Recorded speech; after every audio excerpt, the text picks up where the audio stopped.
2 of the Back of a Length podcast. We have made it to week 2 and we're so excited to bring you this week's podcast. We're going to talk about what's going on in the cricket world. We're going to recap the Blackcaps in India T20s, preview the Test team, a look at the Super Smash, and a few other little tricks up our sleeve at the end of the episode. Hello, Mark. Hello, Renee. How are we? I'm so good, Mark. Good. We got some great feedback on our podcast, first episode. First and foremost, my friend Kyle, hi Kyle, he said an 18 ball over is terrible. That was the first piece of feedback I got. The main feedback I got was that I should never play cricket ever again. And people question how I got into cricket in the first place if I can't even bowl straight. So that was just my highlight from last week, really. What's been going on in your week, Mark? Not too much. Fed up with the 2020s. Glad they're over. But yeah, similarly got some great feedback on the first episode that we did. So thank you to everyone who took the time out to provide us with the feedback. I think the best feedback I got was from a few people that I have a really good voice for podcasting, apparently, which I am surprised with. But I've decided probably do this for another 6 or 7 episodes and then approach J.K. Rowling for a go at the Harry Potter audio books. So yeah, that's my plan for the future sorted. Thank you so much to everyone who's given me that little nugget of inspiration. So would you do all the voices as well? I'd try my best to do all the voices. I think I can do a very good Harry Potter impression, and it's basically just, hello, I'm Harry, I'm a wizard. And then you've got... I haven't really watched Harry Potter too much because I'm not a fan, so I don't know how it goes. But then you can't narrate the books if you're not a fan. Of course I can. Pierce Brosnan did Thomas the Tank Engine. Can't imagine he's sat and watched every episode. But anyway, this is a programme about cricket. So, sorry, I got us very off track there. That's my fault. I do apologise. But yeah, my week, just reviewing feedback and just watching some of the 2020s back when possible. How about yourself? Well, you messaged me and said, Renee, I had a dream about cricket, and I said, oh my god, Mark, I had a dream about cricket too. So in the past week, Mark and I have both had a dream about cricket. I think you should go first, Mark, and tell us about your dream. I can't remember my dream. You can't remember? I can't remember what it was. No. Did I give Did I give anything away? No. I was like, I had a dream too. Let's talk about it, and you can't even remember.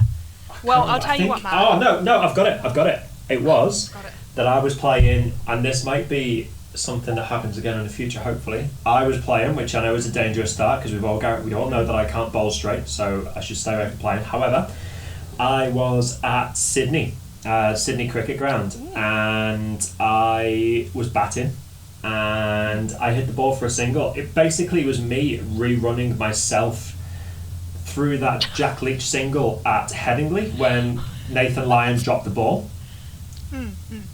And I carried on running outside the stadium in full kit, full whites, full pads, everything, straight to the nearest bar, slammed a Jaeger bomb back and came back and realised that we still had 300 runs to get. That is like believable that you would do that. That was my dream. I woke up and I was like, that was a cool dream, but also I'm really relieved that it was just a dream because I'm not the best person to have at the crease when you need 300 runs. That's probably true. Yeah. What was your dream? Tell me all about your dream. Hopefully it was better than mine. My dream was, I got invited to spend New Year's Eve camping with Tim Southey, and so my dream was that I was trying to get to Tim Southey's house, and then I got there and Tim Southey was really happy to see me. I thought you were going to say Tim Southey was out. That would have been such a better ending. No, he was there. He was stoked to see me. Could that be a premonition? Maybe you're going camping down to the mount and he's going to rock up with a big 6-man tent just for the two of you. That would be a scandal. It certainly would. Well, that was our week of dreams and Harry Potter. Let's talk about things that actually happened in the cricket world. Yeah, good call. It was a huge week on and off the pitch in the cricket world. Firstly, the ICC released the next 10 years of ICC tournament venues. The usual suspects, India, England, Bangladesh, Pakistan, all receiving hosting rights for a tournament, along with Australia and New Zealand for the 2020 World Cup. Countries like Namibia, Zimbabwe, USA, West Indies, all getting hosting rights jointly. What are your thoughts on the likes of USA and Namibia and Zimbabwe, I guess, as well, getting some hosting rights? Well, I'm stoked to see the ICC backing Namibia and Zimbabwe. We talked about this last week. Those countries aren't going to grow their cricket without backing from the ICC. So South Africa, Namibia and Zimbabwe will share hosting the ODI 2020 World Cup. This is a huge opportunity. We obviously don't know if this will be a full tournament, whether the Super 12, we don't know the structure of the tournament. However, I'm stoked. I think Namibia will really, really relish the chance to show what they've got on a world stage. For sure. Yeah, I agree. I'm looking forward to seeing the types of tournaments that they're going to be able to put on.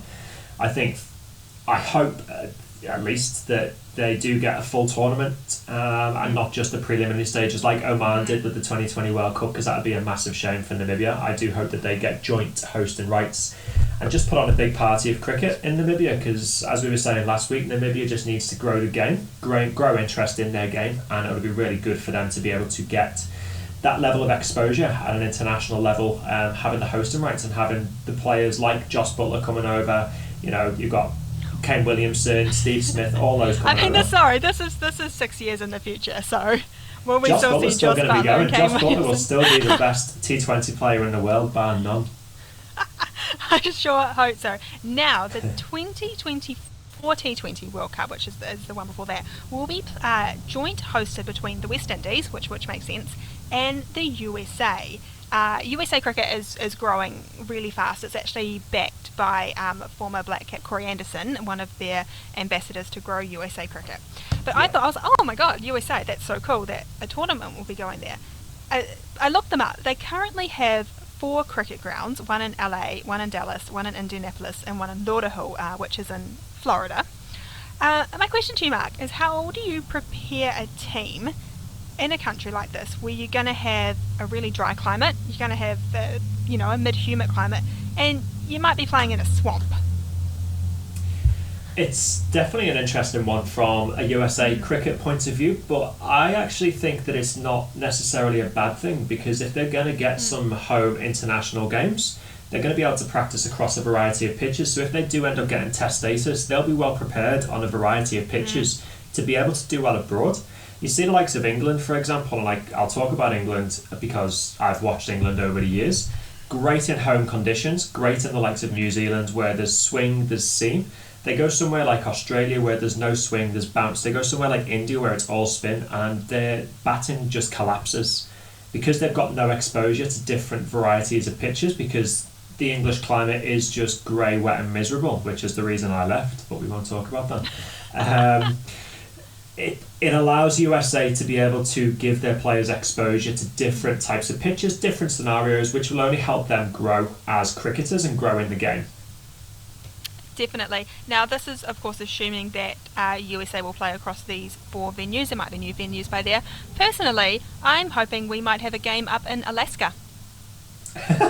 Yeah, that would be a very interesting one. That reminds me of a book. One of the first ever cricket books I read was called Penguins Stop Play, about a group of guys who, I don't know if you've ever heard about the book. It was a group of guys who were basically, I think they were in that area of the world and they were playing a game of ice cricket, and effectively the elements and penguins kind of walked across the pitch and stuff. If you've not read it, it's a great book. It's quite funny. I'd definitely recommend a read. Yes, well, we're looking forward to all those ICC events in the next 10 years. Well, huge news across the ditch. Tim Paine stepping down as Test captain over some 6 messages he sent back in 2017 to a female co-worker.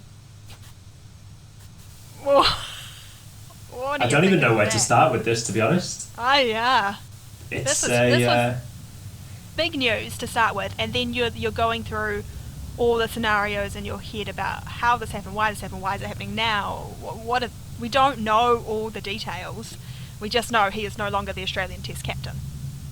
Which I think the overriding feeling that I've got from this is disappointment. Not disappointment in Tim Paine, disappointed because it's going to make the Australian team stronger for the Ashes. I don't think Australia were particularly strong with him at the helm leading, and I don't think he's the greatest wicketkeeper batsman Australian cricket has to offer. In fact, the fact that he could have ended the summer with less test runs than Joe Root's got in 2021 shows his susceptibility to the test level, I guess, from a batting perspective. But it opens up a can of worms in terms of, you know, as you say, we don't know the full story. We don't know, we only know what's come out in the wash in the media, which is Tim Paine. He was quite magnanimous about it, I think, in the way that he went about it and stepped down. There's another Australian crying on national television, which, you know, I think we've all become accustomed to over the last 4 years or so. I guess more will come out, or maybe it won't come out. Maybe he's stepped down now to try and make sure that no further information comes out. But it leaves a massive gap in the team in terms of who is likely to take over as captain. Who do you who's your favourite? Who's your favourite, and who would you choose? Which are probably two different questions. Oh, it's actually one question. See, I think Pat Cummins is a shoe-in for two reasons. Firstly, he has a lot of experience now. He's been in that team for, you're looking at 5 or 6 years. But as we said last week, Pat Cummins, he's a very good cricketer. He's very competitive, but he's actually a really good guy. So he'll have that perfect balance of being able to push this team, being able to win, but kind of just not being a dick. Yeah, just doing it right. Going about cricket the right way. For mine, I agree with you. I think I'd like to see Pat Cummins as captain. He's just a likeable fella. If they go back to Steve Smith, everything they've worked so hard to achieve and the perceptions they've tried to alter over the last 4 years will just dissipate overnight. Will it be a case of them blowing white smoke? You know, if they go back to Steve Smith, were they really remorseful, Cricket Australia, about how their players were going about their cricket? I also don't think it'll do Steve Smith's career any good. He's been there, he's done that. Sure, he went out on a low, but now he can focus on his cricket and he can play that anchor role in the third or fourth position in the batting order. I think they need fresh blood. It's worked for them until Tim Paine did this. It should work for them again. Yeah, they've got great players to choose from. They just need the right guy to lead them, and I think Pat Cummins would be great for him in terms of captaincy and a leadership role. The one issue I would have is, will it detract from his performances on the pitch? He's their go-to bowler. He's the one who gives it 110%. He can also bat a bit as well. You wouldn't, from an Australian perspective, want him to have anything take away from his ability to perform at 110% every game. I definitely agree with that. Now to some on-field action. Pakistan and Bangladesh playing a T20 series in Bangladesh. No surprising that Pakistan sweeping that series 3-0. Mohammad Rizwan, the player of the series. They will start a Test series this weekend. Now some T20 history was made in a game between Canada and Panama. Saad bin Zafar became the first bowler to not concede a single run during the game. He finished with a score of 0 runs for 2 wickets. So on top of that, he took 2 wickets. What an achievement! It definitely beats an 18 ball over. It does. I wish I'd have been able to concede. Even just going for no runs in that over would have been fantastic. Wouldn't have mattered how many balls, but great. What an achievement.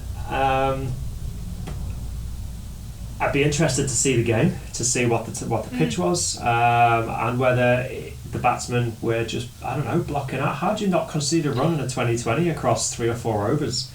I don't know. Just insane. It's an achievement, though. I mean, it definitely shows these these smaller sides are really weird they're making history. I looked at the lowest scores before this, and it's none of the big teams. It's these small games that are making history. And finally, A.B. de Villiers is going to retire from all cricket this week. And of course, we will shout out to A.B. de Villiers, an incredible career. Mr. 360 probably redefined the way that ODI and especially T20 cricket was played. His ability to score all around the ground, like from a fan perspective, if I knew AB de Villiers was playing, I'd tune in. Definitely. Just love to watch him. So yeah, happy retirement, ABDV. And that is our cricket recap for the week. New Zealand and India played a T20 series in the past week, India taking that one 3-0. Last week we made some predictions. Let's look at what we got right and wrong. What we got completely wrong was Kyle Jamieson did not play a game. He actually withdrew from the series just before that game was due to start to focus on the tests. Which was also a day after we released the first episode, so that was terrible timing. Thanks, Kyle. Yeah, cheers. Have a chat with you in January when I see you, mate. Okay, but what we did get right was Guptill and Mitchell continuing to open the bowling for Mitchell to go for a duck in game 1, potentially still thinking about that T20 final. I'm loving this opening pair. Not a hell of a lot to say. They got some big scores, they got some low scores. About the way T20 cricket goes. Yeah, just running a mill. I watched the first couple of games. I missed the last game, unfortunately, due to other commitments. But yeah, I did have a whole line about dot balls in the first 6 overs, and how many dot balls and whether New Zealand were playing too safe. But then there was less dot balls in the third T20, but they lost 3 wickets in the power play. So they seem to be kind of damned if you do, damned if you don't at the moment. Yeah. I'm not really sure that I've got a particular answer for it. They're playing the situation.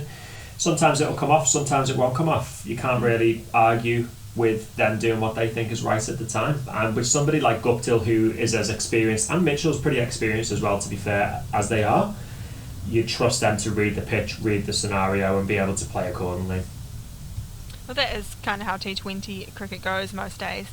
Now, what we got half right was Mark Chapman got a go in all 3 games. He actually didn't bowl in the end. We thought he might come in as another spin option.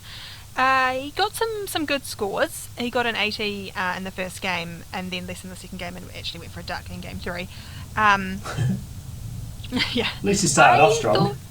He started off very strong. Look, he's a young player. He's got a lot of experience to gain. Probably had a weaker strike rate than you'd want when you're third person coming in. But again, what role is Mark Chapman playing? You know, is he there to anchor the series if those top order batsmen do not sort of go ahead? Yeah, I think in number 3 batsman, especially for New Zealand, he's a direct replacement for Kane Williamson when Kane Williamson doesn't play T20 series. Kane Williamson's role in that team is to come in early if there is a wicket that's fallen early and just play through the innings and let everyone else bat around him. I would imagine Mark Chapman would have the same role in the team. Otherwise, you could look to promote someone like Glenn Phillips or even Jimmy Neesham to number 3 if you wanted to continue that let's go hard and go early in the first 6 overs or whatever. I do like Mark Chapman in at 3 if Kane Williamson isn't there. I would love to see Mark Chapman get some more franchise T20 cricket under his belt in the next sort of 12 to 24 months, whether he is picked up for the IPL or the Caribbean League or the Pakistan League or any one of the many leagues that are out there now, just to get more experience at the higher level. Yeah, I think that'd be good for him. He just needs a little bit more exposure, I guess, to international conditions. Obviously, he's come from Hong Kong, so he has a little bit of international experience on a variety of pitches, but he definitely needs to do that at a higher level to be able to contribute more consistently, I think, to the Blackcaps 2020 team. Yeah, definitely. Let's look at our bowlers. Lockie Ferguson is back in the team, came in for games 1 and 3, actually went for 45 runs for 1 wicket in game 3, and that wicket came from a hit wicket. I suppose as somebody who's as quick as Lockie Ferguson is, that's probably quite a nice way to take a wicket, to know that you're pushing a batsman back that much. Look, I think he might be a little bit disappointed with his figures per se, but you think about the lack of cricket that he's had over the last 12 to 18 months due to injuries. He's working his way back. I think the last consistent period of cricket he had was probably the 2019 Cricket World Cup, I would say. I'd agree. He's working his way back through injuries. There's not too much credence being paid to this T20 series, given that it's just come off the back of a T20 World Cup. It's just belts, games under the belt, minutes under the belt, overs under the belt for him. Yeah, definitely. Well, India taking that series 3-0. What did you think of the Indian team performance? Yeah, I'm surprised. First of all, I was surprised that Ruturaj Gaikwad, as I touched on in the last game, I was really looking forward to watching him play. He did not play, and I'm not sure why. He was the top run scorer in the IPL, so you're thinking, good talent, he's going to be able to get a few games. But then you look through the games, you look through India's top three. Top three combined scored 125 runs in the first game, 132 runs in game two, and then the openers have made 85 in game three. So when you've got that level of runs, even if he was in the team, you're not going to drop the top three. He's only going to come in at number 4, and they've probably got better players to come in at number 4 than Gaikwad, because Gaikwad is an opener. The bowlers, as expected, I guess, everyone kind of chipped in. Chahal played the one game, so both of my 2 predictions for India were not so great. He got 1 wicket for 26 runs. Patel and Ashwin, Axar Patel, Ravi Ashwin, the spin options for India did slow New Zealand's run rate down, kept them honest, and picked up wickets as you'd expect in subcontinent conditions. I think India will be really happy bouncing back with the performances they did after the 2020 World Cup that they had. Well, my favourite part about the series was actually seeing all those fans back in the stands. They were so stoked to be there. They were chanting, they were screaming, they were yelling, they were just, it was so great to see these Indian fans able to go back after 18 months of crowd restrictions.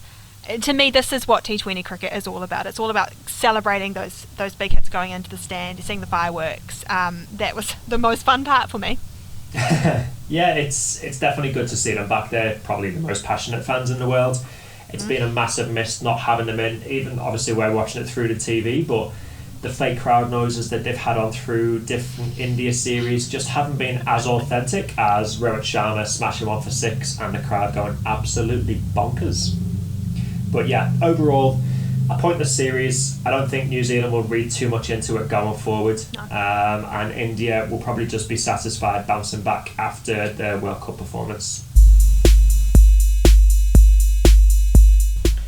New Zealand Blackcaps have had a lot of T20 cricket over the last 7 or 8 weeks. Next time they play a T20 is against Australia on the 8th of Feb. So for now, we are going to focus on the Test squad. New Zealand have got 2 tests coming up against India, and we want to go through the players that we want to have a look at, we're really keen to see. And Renee, you're going up first. You've got a really interesting pick for your first pick. Yeah, I'm so excited to see what Tom Blundell will bring to the New Zealand Test team. He is the new permanent Test wicketkeeper, and he has huge gloves to fill. I see what you did there. Fantastic. I didn't know BJ Watling had massive hands. I don't know if he must have had massive hands, because he had an incredible tenure as the Test wicketkeeper. He played in 75 matches. He took 267 catches, the most by any New Zealand keeper, and the 7th overall on the all-time catches list. Tom Blundell has got to be this sharp behind the wickets. He also needs to be the eyes and the ears for the New Zealand Test team. Of course, if they need to review anything, Tom Blundell's going to have to be like, yes, that's a good one, no, that's not a good one. You can't really rely on your slip cordon to do that. You definitely can't rely on the bowlers to do that. The bowlers are out, of course it's out. Bowlers think everything's out. Stuart Broad is the worst. Jeez. Now, of course, VJ Watling didn't just bring the heat behind the wickets. He also brought it in front of the wickets. He is the only New Zealand Test keeper to score a double century. He also scored 7 centuries in 1950s. But what VJ Watling did really well was he would come in at 6 when their upper order had not fired. You know, you're talking they've probably got 60 to 100 runs on the team. Now, can Tom Blundell fill that anchor role, or does the team have to rely on Williamson and Nichols and your openers to fill that role? I will just point out it's unclear with Conway being injured whether Blundell or Mitchell will open the batting, because both are actually openers and both have played in the middle order. But actually, do you have a preference on what you would like to see? Yeah, I actually think Blundell will open. The last time I saw him playing for the Blackcaps, he toured Australia during that Test series, and I think he started off really well, But then I do think Australia came up with a bit of a tactic for him, and bowled really well to that tactic. If I remember correctly, it was LBW and bowled through the gate, trying to get the ball to nip back. I might be wrong. Hopefully he's worked on that, and he looked very solid at the MCG test. He played the short ball really well, and he was one of the few New Zealand batsmen who he did anchor that innings. He scored a lot of runs. He saved the game. He did, yeah. He was fantastic. We so still he's shown lost, that he but can do it. Yeah. He's shown that he can do it, and I think he's better coming in at an opener's level. And then can drop down to sort of 6 or 7 when Devon Conway comes back into the team. I think I'd stick Daryl Mitchell probably in your middle order. Again, a very capable batsman, but not sure if he's as capable against a test level new ball as Tom Blundell has shown that he definitely is. I remember Daryl Mitchell coming out and getting his maiden 100 in that middle order earlier this year. That was great to watch. Yes, I'm very excited to see what Tom Blundell will do. Now, of course, we are also playing in India, so our spinners will be on show. Satna, Patel, Phillips, Ravindra and Somerville. I'm thinking you're going to pick 3. Probably Satna, probably Patel, possibly Somerville or Ravindra. How risky do you go? I don't think they'll choose Ravindra. I just think your top 6 or 7 kind of picks itself at the moment. You're likely to go in with Latham and Blundell 1 and 2, Williamson 3, Ross Taylor if he's on tour he'll be at 4. Yeah, Ross Taylor at 4. Your top 4 picks itself. Ravindra, probably isn't space for him in the team. He is more of a batting bowler than a bowling batsman from what I've seen. So you're more likely, if you're going to play 3 spinners, to go in with a specialist spinner due to the bowling sacrifices that you'd make. So I'd probably look at Somerville, Patel and Santner. There's a lot on the line with the 2 teams obviously playing each other again straight after the last test the last test game that they played was the World Test Championship final. So both teams will be keen. New Zealand will be keen to show that they are generally the better team, and India will be keen to show that Test Championship was a one-off in conditions that didn't suit them. Should be a great series. New Zealand have got great players against spin, and India, as always, as you expect, have a great lineup. So very much looking forward to it. You talk about spin options. They've obviously got 5 spin options. What do you think about the seamers? Who would you go for with the seamers here? Because they've got... I was a bit too eager there. I was trying to interrupt you. So in the team we have Jamieson, Southey and Wagner. Trent Boult is opting to skip this tour, deciding to come home and not spend more time in a COVID bubble and managed isolation, which is probably fair.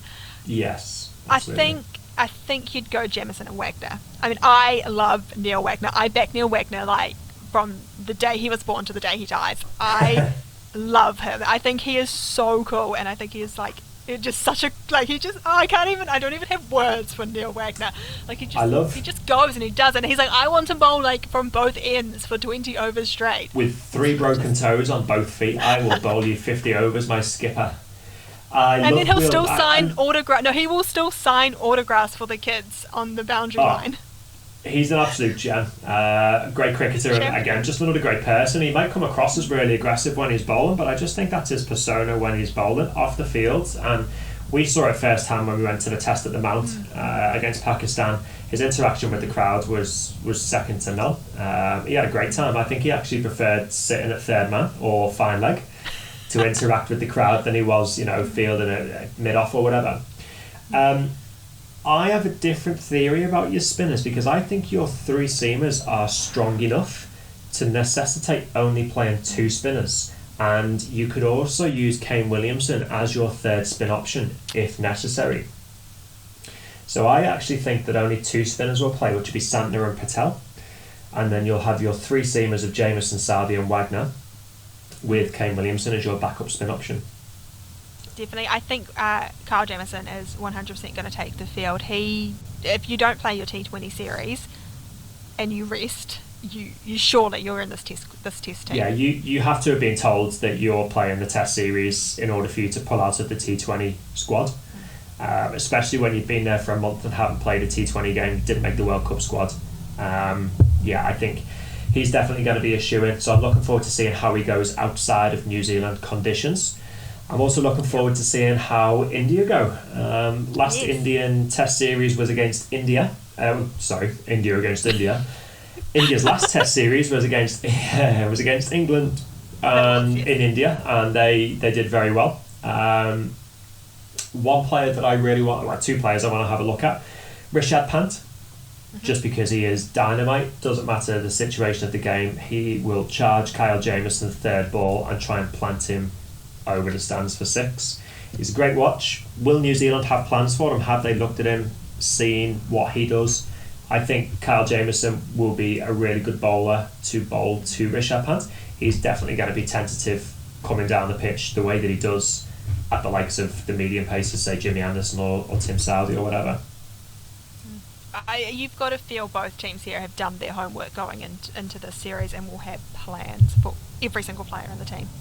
Yeah, they do. It's very much a statistics game these days, and an analytics game as well. You look at it in the World 2020 with England, they had different numbers or different letters on the board which showed different scenarios of fielders in different positions and stuff.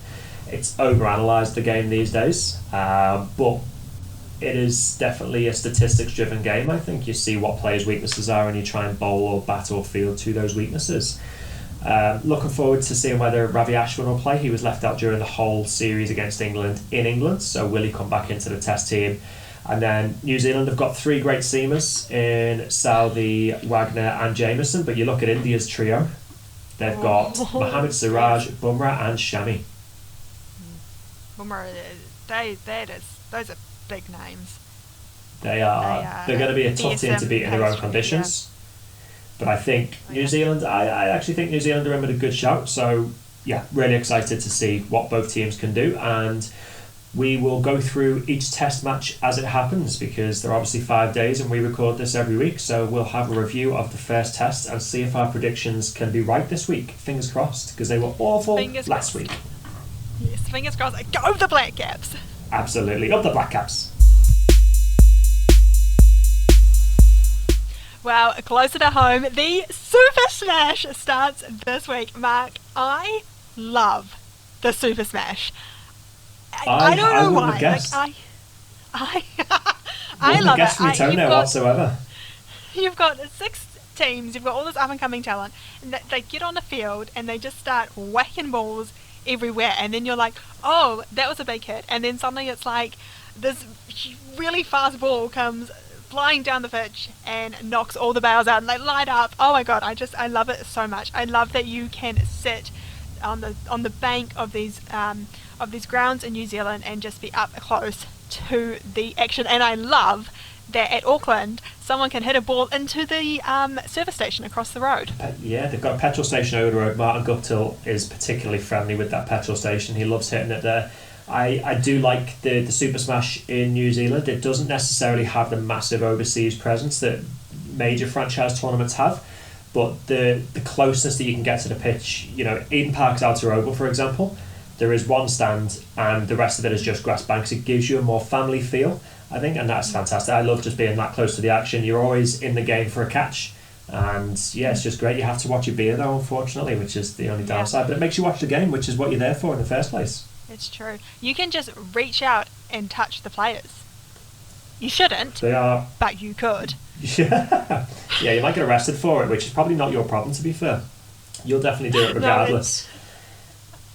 It is not. Well, yes, as we said, the teams hit the field this week. A few things coming out of the Super Smash news. I'm not going to say that the Super Smash is as big as the NFL, but there was one major association switch. George Worker moving from the Central Stags to the Auckland Aces this season. George Worker has been one of the top run scorers for the past few years. He can hit a huge ball. Auckland will be boosted by this. Yeah, they, from what I've seen from Auckland, their top order does sometimes struggle, and I think Grant he's going to be a George Worker, sorry, not Grant Worker. No idea who that fella is. George Worker is going to be a fantastic addition to the Aces team for what is already a pretty power-packed team from the team that they will be putting out. So it'll be great to see how he fits in, and great to see those balls bouncing off the top of the mobile petrol station. Oh, just my favourite. And now the Wellington Firebirds have been dominant for the past few seasons. They've won back-to-back titles. They're one of these teams that you know all the players, but you only sort of have sort of Jimmy Neesham and sometimes Hamish Bennett come into that Blackcaps squad, and now of course Finn Allen and Rachin Ravindra, my best friend Hamish Bennett, and Finn Allen and Rachin Ravindra also stepping up recently. So you have this team that plays to the same squad, plays together every week, and I think that just adds to that dominance. This is where Jimmy Neesham had his comeback into international cricket, and this is where, you know, Finn Allen was dropped by the Auckland Aces, went to Wellington, and is now an absolute superstar. He will be one of the biggest names in the Blackcaps in the future. Finn Allen is one of my favourite players to watch, and I'm really excited for his future. He went to the Lancashire Lightning for the Blast T20 series and also played in the 100 and hit some massive sixes. I'm really excited to see how he goes this season. I think, Wellington Firebirds are an interesting team. As you say, they've probably only got a couple of household names, but they just play really strongly to their strengths. They've kept the same core group of players, which allows them to know how each other plays. Everyone knows each individual role and knows everyone else's role as well. So they're a really strong team. Looking forward to seeing how they do. Well, the great thing about the Super Smash is the more you watch it, the more you get familiar with these names, and they become household names to you. And it'll be great for people in New Zealand. We have a service called Spark Sport, which is what most of the domestic cricket on. But TV1 has rights as well to show the Super Smash this season, so making sure that it is accessible for everybody, and I think that'll be a great thing for the Super Smash to grow. As I say, the lack of international players maybe doesn't give it the shine that other tournaments does have, but for New Zealand, we love it. We love seeing the players go in week out, smashing balls everywhere, and the accessibility that TV1 have given the fans this season is going to be great. I'm looking forward to it. The other great thing about the Super Smash is it has developed the women's game for over the past few seasons. Now, the Wellington Blaze have won 3 out of the 4 finals. They made it to the finals last year and lost. They're a huge team. They've got Melly Kerr, they've got, I believe, Sophie Devine. What a team. Yeah, they're riddled with superstars, and that shows obviously in the fact that they've won 3 of the last 4 and lost in the final last year. You touched on it. It's great that they've developed the women's game. I think they definitely were the first sort of T20 tournament or franchise to play women's games on the same day as the men's games, which gets the crowds in. Crowds are happy to go and watch the women's game, watch it grow, and then watch the men's game. One thing that they did well last year, especially in Auckland, was that they played the men's game first at around midday, and then you've got the women's game second. So you keep the crowd there, you keep the interest in women's cricket. You see these superstars coming through, you see how good they are and how enjoyable the cricket is, and that again grows the women's game, grows the interest in the women's game. I love women's cricket. I think there's so many good players, so many superstars out there, and I'm super excited for the women's version of the Super Smash as well as the men's. Definitely, I can't wait to see the Canterbury Magicians. Frankie Mackay must be one of the best players in the country. She's had a huge comeback, and she will captain that Canterbury side who went on in the tournament last year. You've also got Susie Bates playing in Otago, a veteran of the sport. I think Susie Bates may be one of my favourite cricketers. Frankie Mackay is fantastic. She is also multi-dimensional. Not only is she a great cricketer, but she is a great commentator as well. She did a stint on Spark Sport last year, and she was fantastic. I think the women's game and the players that you have in the women's game kind of are a mirror image of the men's game. They're really great cricketers, but they're just really lovely people. Players that you want to go and watch interviews on because they're very knowledgeable about the game, but they're also just down to earth, lovely people. So definitely excited to get out and watch some of the cricket this year in the Super Smash and watch both the men's and the women's game go from strength to strength. Yeah, you've absolutely nailed it there, Mark. These are people who want to be on this field. They want to play cricket every week, and it helps the fans. You know, the fans get so excited, they get behind their teams. So the first games are kicking off this weekend in Canterbury and Wellington. We will bring you all the highlights from the Super Smash. Can I get any more excited about this? You will have to wait and see. Quick answer is a no, though, because she's already super excited. Don't know if you could tell that by the pitch of the voice. Well, it's time for my favourite segment. It is the first 11 of the week. Now, Mark, I know I said that my favourite thing about the Super Smash was the big hits and the incredible bowling, but I have a secret. My actual favourite thing about the Super Smash is judging the men's hairstyles. So I thought this week, to get you familiar with some names and to celebrate the Super Smash starting, we're going to do the first 11 of the best hair of the 2020-2021 Super Smash. I'm looking forward to this, but I'm also thinking that because of the lockdown period that we've recently had in New Zealand and people can't go and get a haircut, I think there may be a few contenders during this season's Super Smash to be added to this 11. I didn't even think about this. Well, will these people retain their position on this first 11? Opening at number 1 is Ben Horn. He is the Auckland wicketkeeper and opening batsman there. At number 2 we have Dean Brownlee. 3 is Will O'Donnell. And at 4 we have someone who sported a glorious mullet last year. It is Colin de Grandhomme. Since has lost his mullet, unfortunately. Number 5 is our pretty boy Jimmy Neesham. And at 6 we have the winner of the best hair of the Super Smash outright for the past 5 seasons, Michael Rippon from Otago. I am obsessed with this guy's hair. I like, he bowls and I'm just like, look at that hair. It's beautiful. It is the most glorious flowing locks I have ever seen, and that's why Michael Rippon is captain of this first 11. Ah, he's captain. Fantastic. Of course.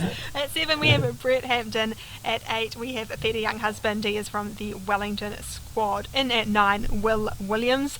At 10 we have Trent Boult, and rounding out number 11 is the big guy from Canterbury, Ed Nuttall. That is your 11 of the week. What we're going to do for our social media followers is we're going to put the 3 best hairstyles on our social media pages. So we'll do Twitter and we'll do Instagram, and you can have a look. In fact, I'm going to change it up a little bit. What we're going to do is we're going to put all 11 of the hairstyles on our Twitter and Instagram page, and we're going to run a poll to see who has the best hairstyle, as voted by you, it's Michael the Rippon. listeners. We all know. No, it's Michael Rippon I follow Michael Rippon on Instagram, and somehow during this huge lockdown, he's still maintained glorious hair. I bet you it's grown tenfold. So I'm looking forward to seeing him rock up with hairbands, headbands galore in the first game. That is your 11 of the week. So that's the 11 of the week. Renee's baby, a little love child that was thought up during the test series last summer. I'll be honest, I listened back to last week's episode and seeing how excited you are and how much you crave the 11s of the week, I felt a little bit left out. I thought, what can I do to have my own little segment on this podcast? So I decided to have a poem of the week, a poetry recap of the week. So essentially, I will try and review this episode in a poem. So here's today's poetry recap of the week. Another T20 series. Surely you can't be serious. India played well. New Zealand left to dwell. Australia need a new skip. Payne took a photo below the hip. The press found out, confirmed his fears. Another Aussie press conference ends in tears. But now we look forward to the test, the version of cricket we think is best. Tom Blundell as keeper, he comes in to steer the Blackcaps to a win. That was beautiful. Thanks very much.